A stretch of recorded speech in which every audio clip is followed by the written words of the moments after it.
Hello friends. आज हम जो हमारी एस्टेट सीरीज़ चल रही है उसका 2022 का पेपर पीआरटी डिस्कस करने वाले हैं। इसमें जो जनरल पार्ट में 10 मार्क्स का मैथ आता है उसको हम डिस्कस करेंगे। तो फर्स्ट क्वेश्चन क्या कह रहा है, √6 प्लस √6 प्लस √6 सोन इन्फिनिटी।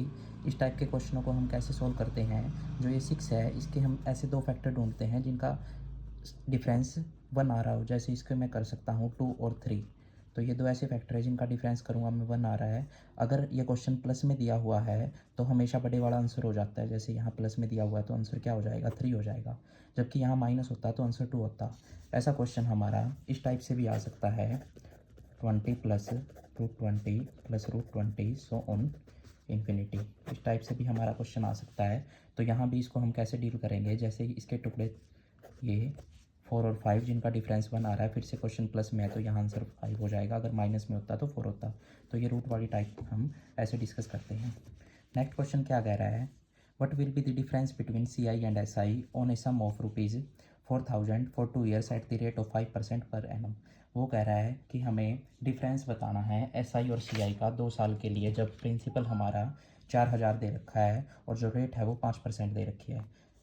जब भी डिफरेंस की बात करें वो भी 2 ईयर के लिए, तो हमारे पास डायरेक्ट फार्मूला होता है SI माइनस CI का डिफरेंस के लिए 2 ईयर PR² डिवाइड बाई 100²। ये 2 ईयर के लिए फार्मूला है। जबकि अगर 3 ईयर की बात करता तो यहाँ formula CI minus SI PR² 300 plus R divide by 100³ वहाँ फार्मूला ये हो जाता है जहाँ प्रिंसिपल रेट और यहाँ रेट, तो ये हमारा डिफरेंस निकल आता है। तो यहाँ 2 ईयर्स के लिए है तो प्रिंसिपल कितना दे रखा है 4,000, इसको मैं पुट कर देता हूँ। और रेट यहाँ 5% है तो स्क्वायर है तो 5 2 टाइम, और नीचे हमारे पास 100 का स्क्वायर है तो 100 2 टाइम। यहाँ 2 0 से 2 0 कैंसिल, 1 0 से 1 0 कैंसिल, 5 से ये 2 पे और 2 से ये 2 पे। तो 5 2 जा 10, 10 हमारे पास क्या है, इनका डिफरेंस आया है। तो इनमें से थर्ड ऑप्शन हमारा करेक्ट हो जाएगा 10। तो आप ये 3 ईयर और 2 ईयर ये दोनों फॉर्मूले कर लीजिए। ये क्वेश्चन काफ़ी इंपॉर्टेंट लगता है। नेक्स्ट क्वेश्चन प्रॉफिट लॉस से, if the selling price of 12 article, वो कह रहा है 12 आर्टिकल का जो सेलिंग प्राइस है SP है वो इक्वल है CP ऑफ 15 आर्टिकल, जो 15 आर्टिकल का CP है इसके इक्वल है। तो प्रॉफिट परसेंटेज बतानी है। तो मैं इनमें क्या करता हूँ, मैं SP by CP equal to, इधर 15 पड़ा है और ये इस तरह मल्टीप्लाई में, इधर आगे डिवाइड में, तो ये हम इसको कैंसिल करेंगे 3 से, तो 3 5 और ये 3 से 4 पे। तो यानी कि कोई वस्तु है जो 4 रुपये की खरीदी है और 5 रुपये में बेच दी, तो यहाँ प्रॉफिट हो रहा है 1 का। और प्रॉफिट हमेशा CP पे होता है। CP कितना है 4 है, इंटू में 100। तो इससे कैंसिल करेंगे 25 पे, तो हमारा जो प्रॉफिट परसेंटेज है वो 25। ये क्वेश्चन काफ़ी बार रिपीट होता है, SP इक्वल टू CP। तो इसको आप इस टाइप से कर लीजिएगा। ये सबसे इंपॉर्टेंट क्वेश्चन में आता है प्रॉफिट लॉस से। तो नेक्स्ट क्वेश्चन क्या कह रहा है, सिंप्लीफिकेशन का है। वो कह रहा है 30%, परसेंटेज का मतलब डिवाइड बाई 100, ऑफ का मतलब मल्टीप्लाई, और 80 यहाँ दे रखा है, divide by x equal to 24। x की वैल्यू फाइंड आउट करनी है, सिंपल कैलकुलेशन है। मैं 0 से 0 कैंसिल करता हूँ, 0 से 0 को कैंसिल, 8 3 जा 24 divide by x equal to 24। x उधर जाके मल्टीप्लाई में 24x, और यहाँ से कैंसिल करूँगा तो x इक्वल टू 1। तो इसका जो थर्ड आंसर है वो हमारा करेक्ट हो जाएगा। नेक्स्ट क्वेश्चन करते हैं। ये जो क्वेश्चन है सिंप्लीफिकेशन का, इसको देखते हैं। ये जब भी इस टाइप का क्वेश्चन आए सिंप्लीफिकेशन का, जिसमें कई सिंबल एक साथ दे रखे हों, कई mathematical operation plus minus divide multiply, तो इसको करने के लिए हमारे पास जो मेथड है वो वी बोर्ड मास है। वी बोर्ड मास का मतलब वी से वेनिकुलम, जो हमारा बार होता है पहले उसको सोल्व करना पड़ता है। अगर बार नहीं दिया तो हम ब्रैकेट पे जाते हैं। ब्रैकेट से बी से हमारा ब्रैकेट, ब्रैकेट में पहले सबसे पहले स्मॉल ब्रैकेट सोल्व होती है, फिर हमारे पास करली ब्रैकेट सोल्व होती हैं, और फिर हमारे पास क्लोज ब्रैकेट सोल्व होती है। ओ से हमारे पास ऑफ, अगर ब्रैकेट भी नहीं दी गई है तो ऑफ सोल्व होगा। और फिर डी से हमारा डिवाइड, एम से हमारे पास मल्टीप्लाई, ए से हमारे पास एडिशन, और एस से हमारे पास सब्ट्रैक्शन। ये हमारा पैटर्न चलता है। इनमें से जो जो चीज़ें क्वेश्चन में दी गई हैं वो उस हिसाब से इस पैटर्न से लेफ्ट से राइट सोल्व होती जाती हैं। तो यहाँ सबसे पहले मैं इधर से शुरू करता हूँ। पहले ब्रैकेट सोल्व होगी, और ब्रैकेट भी कैसी, स्मॉल ब्रैकेट, और उसमें क्या सोल्व होगा, इसमें डिवाइड सोल्व होगा, क्योंकि एडिशन से पहले क्या आता है, डिवाइड आता है। तो इसमें मैं सोल्व करता हूँ 2 प्लस ये 2/3, डिवाइड को हमने सोल्व कर लिया, 2/3 सिंपल हो गया। तो यहाँ एलसीएम लेंगे तो 3 2 जा 6 प्लस 2, तो ये हो गया 8/3। तो इस पूरी ब्रैकेट का जो आंसर है वो 8/3 आया है। फिर next 2 plus 2 divide 8/3, 2 plus 2 divide 8/3, इसको कैसे सोल्व करेंगे, 2 + 2 डिवाइड, यहाँ मल्टीप्लाई में चेंज होएगा और इसको हम रेसिप्रोकल कर देंगे तो 3/8, ये कैंसिल करेंगे 2 से 8 4 पे, तो 2 + 3/4, 2 + 3/4, ये हमारे पास हो गया 4 2 जा 8, 8 + 3 11/4। तो हमने इस करली ब्रेसेस तक इसको सोल्व कर लिया, यहाँ तक आंसर हमारा 11/4 आया है। नेक्स्ट देखते हैं, वो कह रहा 2 डिवाइड 2 + 2 डिवाइड, और इस पूरे का आंसर 11/4। तो अब ये सोल्व करना है हमें, 2 डिवाइड 2 प्लस, इसको मैं अगर सोल्व करूँगा 2 डिवाइड बदल जाएगा मल्टीप्लाई में और ये फिर से रेसिप्रोकल हो जाएगा ऐसे, तो ये हो गया 8/11, 2 + 8/11, बाहर 2 डिवाइड चल ही रहा है। नेक्स्ट इसको 11 2 जा 22, 22 + 8, 22 + 8, ये हमारे पास 30/11, फिर से डिवाइड हमारा चेंज हो जाएगा मल्टीप्लाई में और ये 11/30, इसको इससे कैंसिल करेंगे 15 से, तो 11/15 हमारे पास इसका आंसर आ गया। तो 11/15, ये जो पूरा प्रॉपर मेथड है ये भी बोर्ड मास से चलता है हमारा, तो एक एक चीज़ सोल्व करके ऐसे इसको सिंप्लीफाई करना पड़ेगा। नेक्स्ट क्वेश्चन जो है वो रीजनिंग का है। यहाँ ये क्वेश्चन हमारे पास दिया गया मैथ का, तो ये कैसे करेंगे। The population of A town increase at a rate of 5% annually, जो किसी टाउन या कस्बे की पॉपुलेशन है वो हर साल बढ़ रही है 5% की दर से।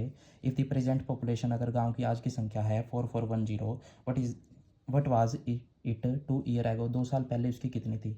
मान लेता हूँ 2 साल पहले पॉपुलेशन थी वो x थी हमारे पास, हर साल 5% से बढ़ रही है, तो अगर पहले 100 थी तो 5 बढ़ के 105 हो गई, और वो कह रहा है 2 ईयर एगो, तो उससे अगले साल भी क्या हुआ, ये सेम कंडीशन रही, 5 से बढ़ गई। जो पॉपुलेशन हो गई अब, यानी कि ये 2 साल पहले की थी, फिर ये नेक्स्ट ईयर जो अब आई है रिजल्ट आज की पॉपुलेशन, वो उसने इक्वल दे रखी है इसके, तो इसके इक्वल रख देंगे। तो ये हमारे पास जब इसको 5 से सिंप्लीफाई करेंगे तो ये 20 पे, ये 21 पे, ये 20 पे, ये 21 पे, तो ये हमारे पास 21 का स्क्वायर होता है 441, तो ये कैंसिल 1 पे और पीछे ये 0 पड़ी है। तो इसको मैं सोल्व करता हूँ x इंटू में, नीचे जो हमारा है वो 20 और ये उधर जाके मल्टीप्लाई में, तो 10 इंटू 20, तो x हमारे पास हो गया 4। तो ये इसका है करेक्ट आंसर। जो पहले पॉपुलेशन थी 2 ईयर एगो वो 4000 थी, हर साल 5% बढ़ के अब है जो 4410 हो चुकी है। नेक्स्ट क्वेश्चन हमारे पास रीजनिंग का है। नेक्स्ट क्वेश्चन करते हैं, ये भी रीजनिंग है, ये भी रीजनिंग है, ये हमारे पास मैथ्स का क्वेश्चन है, बढ़िया क्वेश्चन है। वो क्या कह रहा है, in order to fence a square fixed 36 pole were use. वो कह रहा है कि कोई भी फेंसिंग करनी है, यानी कि चारों तरफ वायरिंग करनी है, एक स्क्वायर प्लॉट है इस टाइप से, तो 36 पोल का यूज़ किया गया है। यहाँ जो है ये ऐसे पोल लगे हुए हैं 36। If the distance between 2 consecutive, 2 लगातार पोल के बीच की दूरी अगर 6 मीटर है, तो हमें बताना है कि एरिया ऑफ स्क्वायर क्या होगा, स्क्वायर का एरिया बताना है।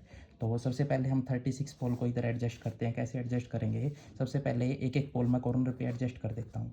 ये हमने कॉर्नर पे एडजस्ट किए, 4 पोल हो गए, तो 36 - 4 यानी कि 32 पोल अब हमारे पास रह गए। अब ये इक्वल पार्ट में इधर लगाने हैं, तो 4 साइड है, 32 डिवाइड बाई 4, तो 8 पोल और इधर लगेंगे ऐसे 8 इधर 8 पोल और लगेंगे।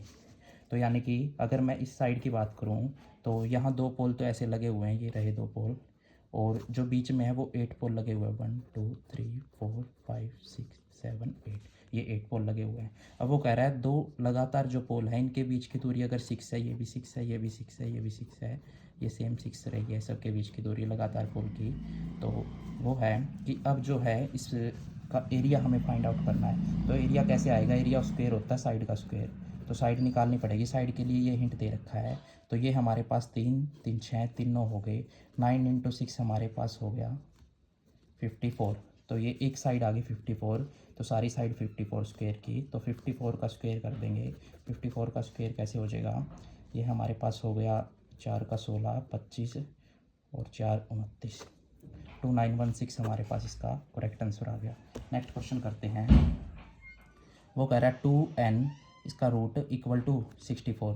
तो हम क्या करेंगे, रूट हमेशा पावर 1/2 होता है, 2n की पावर 1/2 इक्वल टू 64 हमारे पास दिया गया है। मैं इसको सोल्व करता हूँ, पावर ब्रैकेट में हो तो मल्टीप्लाई हो जाती हैं। 2n/2 इक्वल टू 64 को मैं 2 की 6 लिख सकता हूँ, क्योंकि 2 की मल्टीप्लाई अगर मैं 6 टाइम करूँगा तो वो हमारे पास 62 ही आता है, 64 ही आता है, सॉरी, तो ये 64। तो यहाँ से जब भी बेस सेम है और इक्वल टू में है तो पावर भी इक्वल टू में हो जाती है, n/2 इक्वल टू 6। तो n इक्वल टू हमारे पास 12 आंसर आया है। बिल्कुल आसान क्वेश्चन आते हैं पीआरटी में, तो 12 क्वेश्चन आया है, 12 हमारा इसका आंसर है। नेक्स्ट क्वेश्चन करते हैं, ये रीजनिंग।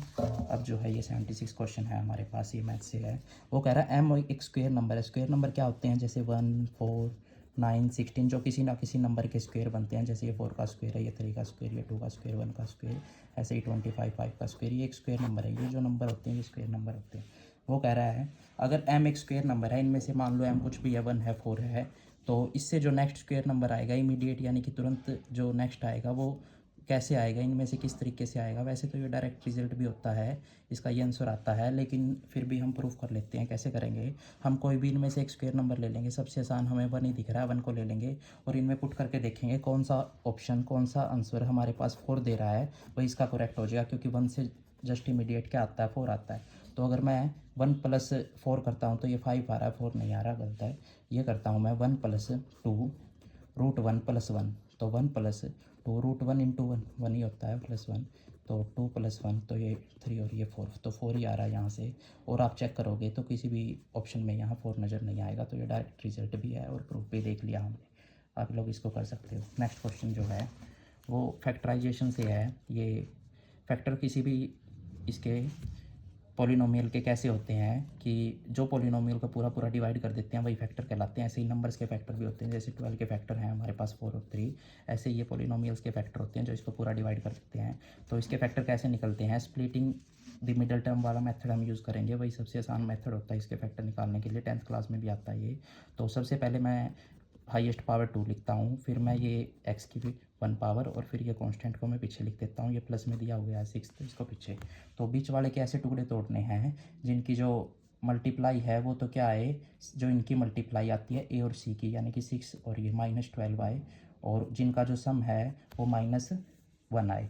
तो ऐसे टुकड़े तोड़ने हैं बीच वाले के। तो इनकी जो मल्टीप्लाई है वो -12 आ रही है, तो ये टुकड़े क्या हो जाएंगे, ये -4 और 3 हो जाएंगे हमारे पास। तो यहाँ पुट कर देंगे -2x², माइनस का 4x, साथ में x भी लगाना है, +3x + 6। ये हमने ऐसे टुकड़े तोड़े हैं। इनकी मल्टीप्लाई करेंगे तो -12x² आएगी जो इनकी आती है, और इनका जब सम करेंगे तो माइनस का x आएगा, क्योंकि माइनस का यहाँ सिंबल बड़ा है। अब कॉमन ले लेंगे, यहाँ माइनस भी कॉमन आ रहा है, 2 भी दोनों में कॉमन है और x भी दोनों में कॉमन है। यहाँ हमारे पास रह जाएगा x और यहाँ हमारे पास रह जाएगा,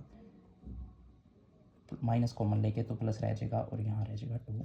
सिमिलरली यहाँ से 3 कॉमन आ रहा है तो x + 2, दोनों में जो सेम है कॉमन लेंगे, x + 2 दोनों में सेम है, यहाँ आ जाएगा -2x + 3। ये तो चेक कर लेंगे कौन सा है, x + 2 इन दोनों में है, और फिर 3 -2x इन्होंने ऑप्शन में डाल रखा है, 3 -2x, माइनस का 2x है, तो ये हमारा भी ऑप्शन करेक्ट हो जाएगा। नेक्स्ट जो है 80 क्वेश्चन, इसको देखते हैं। थोड़ा सा सिंप्लीफिकेशन का है, आपको अगर रूट वगैरह की वैल्यू सिंप्लीफाई करनी आती है तो इजीली कर सकते हो। वो कैसे होता है, सबसे पहले मैं इसको छोटी ब्रैकेट को उठाता हूँ, इधर से इसको सॉल्व करता हूँ। ये क्या कह रहा है कि 1 - 2 176 / 2401, इसका हम एलसीएम लेते हैं, सेम आ जाएगा। इसकी इधर 2401 - 2176 / 2401, इनको अगर मैं माइनस करता हूँ, 11 में से ये गए 225 हमारे पास आया, और नीचे है 2401। अब ये किसका रूट होता है, जो 225 है ये हमारे पास 15 का, और ये हमारे पास 50 का होता है 2500, तो ये 49 का आ जाएगा, तो 49 ये हमारे पास। तो हमने ये इतना पूरा सोल्व कर लिया, इसकी वैल्यू आई है 15/49। नेक्स्ट देखते हैं, तो √1 प्लस, अभी इसको सोल्व करके हमारे पास आया है 15/49, और इक्वल टू में पड़ा है 1 + x/7। यहाँ 49 + 15, 49 + 15 डिवाइड बाई 49, तो ये हमारे पास हो गया 64/49, और इसका रूट है, और इक्वल टू में 1 + x/7 पड़ा है। अब 64 हमारे पास 8 का और ये 7 का, तो मैं इसको लिख सकता हूँ 8/7 इक्वल टू 1 + x/7। x वालों को एक तरफ रखते हैं, बिना x को एक तरफ, तो 8/7 - 1 इक्वल टू x/7। यहाँ एलसीएम लेंगे तो ये आ जाएगा 8 - 7/7, 8 - 7/7, तो 1/7 इक्वल टू x/7, तो x हमारे पास 1 आया है, x हमारे पास 1 आया है। तो ये बिल्कुल सिंप्लीफाई का आसान सा क्वेश्चन था। अगर आपको इनके रूट वगैरह की वैल्यू डायरेक्ट याद है तो आप इनको ईज़िली कर सकते थे, नहीं तो फिर ये रूट वगैरह आपको याद करने पड़ेंगे।